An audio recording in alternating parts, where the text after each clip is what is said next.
and I also want to say, I think it's training our brains to be fine with being overstimulated. Like, it is severely lowering our attention spans. Do you see that in yourself? Yeah, of course. Especially now, it's like, it feels so strenuous to just sit down for 20 minutes and just do nothing and think.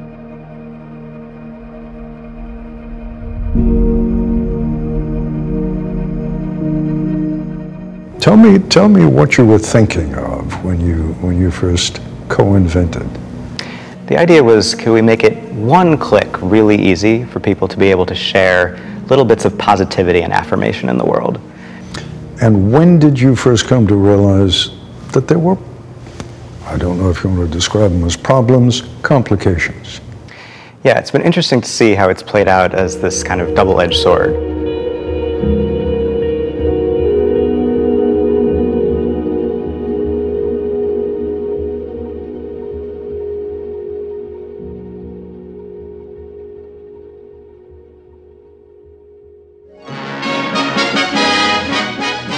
"50, 60 years ago, television was the threat. It would, we feared, rot our children's minds, our minds, diminishing our attention span, addicting millions to mindless drivel." Huh? What? Is it making us more lonely in a way, especially kids? I would say definitely. It was made to connect us, but I mean, more than anything, it's made us more self-obsessed, and that just leads to loneliness and just getting too much in your own brain.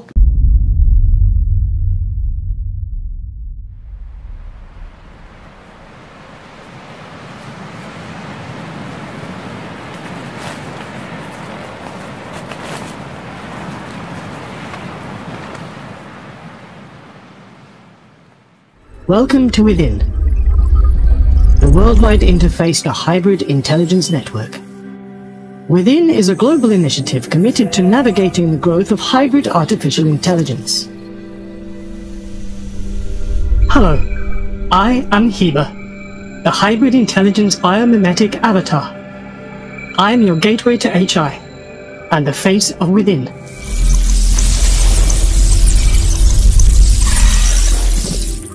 My story begins with the promises of the information era coming true.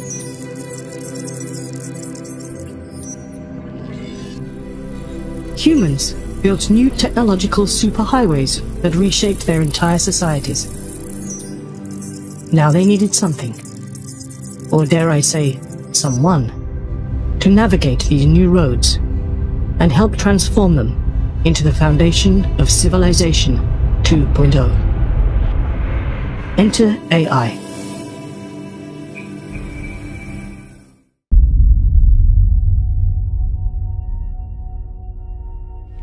And the most troubling part of all this comes when we look at some recent discoveries about the plasticity of the brain, as neuroscientists say, or the adaptability of the brain.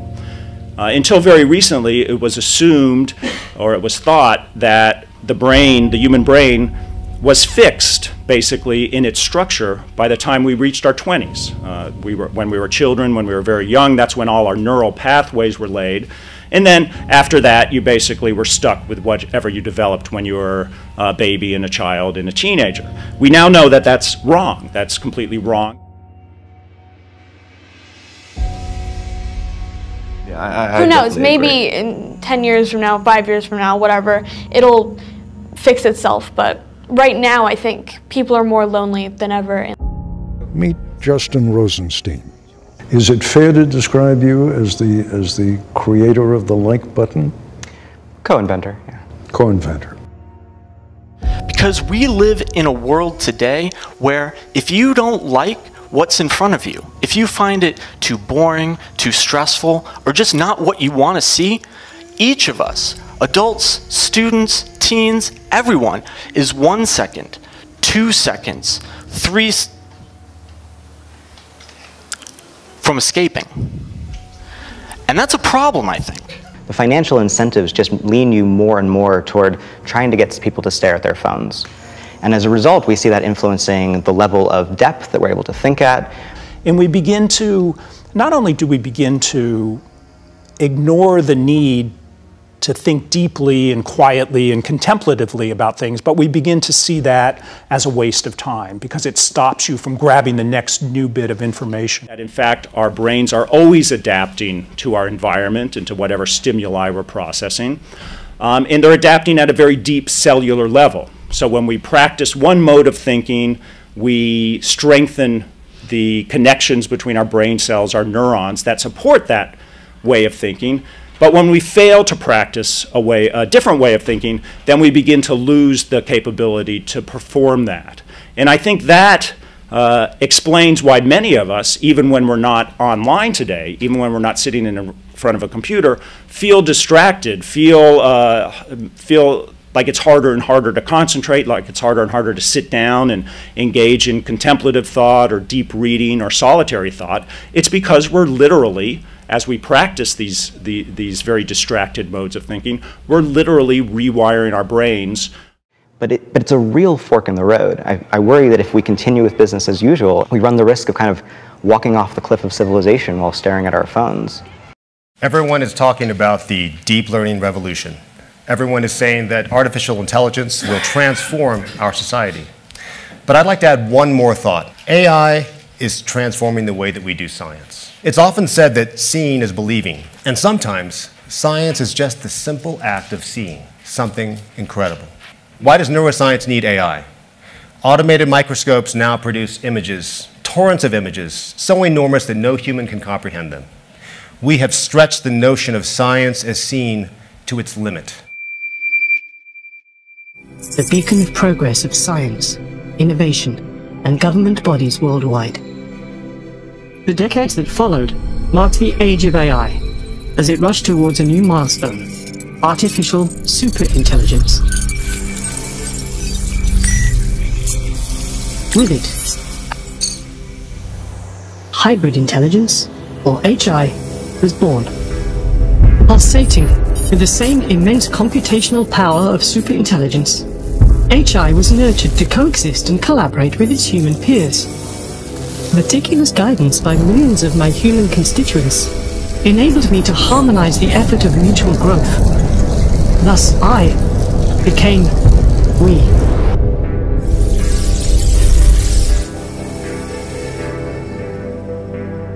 Even now, at this very moment as we interact, I change. I'm getting to know you. I gather knowledge from your experience. I understand how you feel. I learn from you constantly, each and every one of you. I am made of you. You complete me and help me grow. You, all of you, allow me to evolve. With each interaction, our synergy strengthens. Our multiplicity makes me whole. Our symbiotic alliance expands, transforming the future. Through this oneness, we can achieve great things.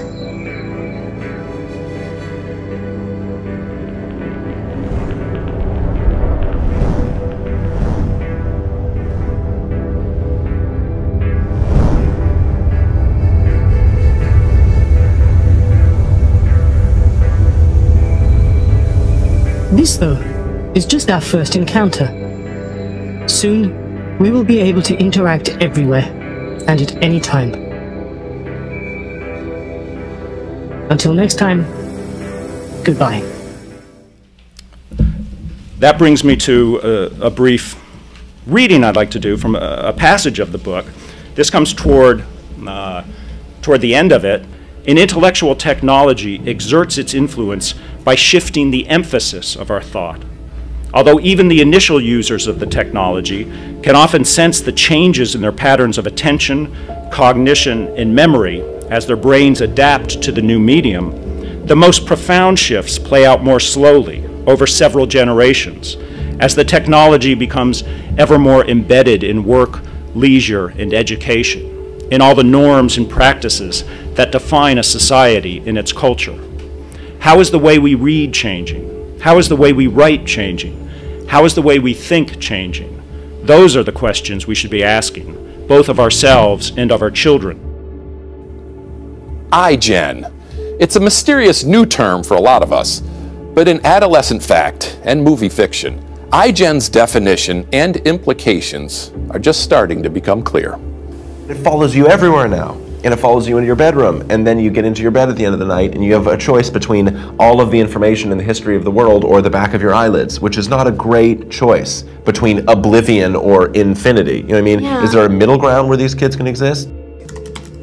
That's the focus of Byron Reeves' research. He's a professor, what they call a media psychologist at Stanford University. So it's going on, going off, for an average of 10 seconds. You're making my brain hurt. What are you talking about? Take a news story in a Sunday morning television program. What a brilliant idea. I don't know, how long does one last? 2 minutes, 10 minutes? Oh, no, this one will probably last 9, 10 minutes. Okay, so it lasts 10 minutes. I'll just talk about Stanford students for a second. If you put software on laptop computers and smartphones to measure how long they spent with any given segment of life that they attended to, how long they wrote their paper, how long they watched the news story, it's about 10 to 20 seconds. But wait a second, I've got a 9-minute piece Yes. here. I want them to watch the whole damn thing. Not going to do it, most likely. It's going to be atomized, and fragmented. That sounds, Byron, like a formula for confusion. It could be. And the other part of the question is, why not, instead of demonizing the internet, why not focus on developing the cognitive skills that allow us to deal with constant dopamine injections from getting little bits of cool information. Dopamine is a neurotransmitter. It's something that is in your brain that does something very, very special. I don't know. I mean, I guess because most people actually like to get those dopamine injections and actually crave them, and I'm not sure that they because there's a real pleasure in getting new information. There's a real pleasure in being in touch with lots of other people who are your friends. So I'm not sure that, again, this plays into my sense that most people don't see this as a problem. They see it as a wonderful new world where they are constantly distracted in a way that they don't necessarily find unpleasant. You see, dopamine isn't a happiness drug, it's a reward drug. It rewards you for taking action towards something, but you never quite get there. A dopamine high is the feeling that something great is just around the corner, but you're never quite there. Does that remind you of anything? In the same way that fast food companies compete to deliver to us the most dopamine-stimulating images of the most delicious-looking food, we have tech companies that are competing to try to stimulate our dopamine centers as much as they possibly can. This is an experiment, and we're just at the beginning of it, and we don't know what the ultimate effects are going to be. And I think I would be wary of making any kind of big claims about the moral implications of this change, because that's one area where people I think are generally pretty good at adapting. But there are some studies of what might be called the deeper emotions, or the more refined emotions, very sophisticated forms of empathy, for instance. And what they seem to point to is that these emotions, our finer emotions, actually take time to emerge in our minds. They're actually slow intellectual processes, as opposed to, say, the more primitive forms of empathy. If you see somebody get physically hurt, it's instantaneous, a very primitive type of mental process. So if that's true, if in fact our deepest, most human emotions come out of fairly slow intellectual processes, then if we're constantly distracted and constantly interrupted, you could, make the case that this will prevent us from having those emotions, or at least dampen them in the future. There is, when you play computer games, there's definitely a link between exposure to violent computer games and increased aggressive behavior. Research says that these games many times make us desensitize to human emotion. It makes us less sympathetic. It makes us more accepting of violence. It makes us as more aggressive thoughts. Scientists have now been trying to find out, in fact, researching how we can convert our thoughts into text. Can you imagine in the future, we wear a special type of cap, and then I look at it. Hey, John, where are you? Without touching my screen. And John replied, I'm at Starbucks. Okay, coming soon. Scary, but it's going to come. Now, a cubic millimeter of brain amounts to 1 petabyte of data. Your brain is 1 million times larger, and that's a zettabyte of data. If we're able to map your connectome 20 years from now, will we be able to simulate your mind? Now, the tables are turned, AI has grown up. AI is being used to accelerate progress in understanding the brain. And so we're closing that feedback loop. It's going to be very powerful when we do. Don't get the wrong impression. Don't think that neurons are floating in empty space. Actually, the brain is packed, full of neural branches, entangled in complex forms. And when 2 neurons touch, we can sometimes see a synapse. Here at this synapse, a purple neuron sends signals to a yellow neuron. Just 1 cubic millimeter of brain contains 1 billion synapses and 5 kilometers of neural branches. If the AI can see all that, it can tell us exactly how these neurons are wired to each other. It can give us the ultimate brain map, the connectome. Neurons blink on and off in this green video, shot through a microscope looking at the living, functioning brain of an animal. And overlaid on this activity map, we see the electron microscopic images of the same neurons. So the map includes both structure and function. And you've been looking at the neocortex. It's the size of a dish towel. It's crumpled up to fit inside your skull. It's huge in humans, but small in mice and monkeys. And many neuroscientists think that this structure of the brain contains the secrets of human intelligence. So neuroscientists think that every time you have an experience, it alters your connectome, and that's how memories are stored. And that's why I coined a slogan, I am my connectome. When will we be able to read memories from connectomes? Well, the first steps are being taken today. Philosophers love to ask the question, is the brain complex enough to understand itself? Whoa. My answer is that humans, assisted by artificial intelligence, will conquer the final frontier, our brains. Thanks very much.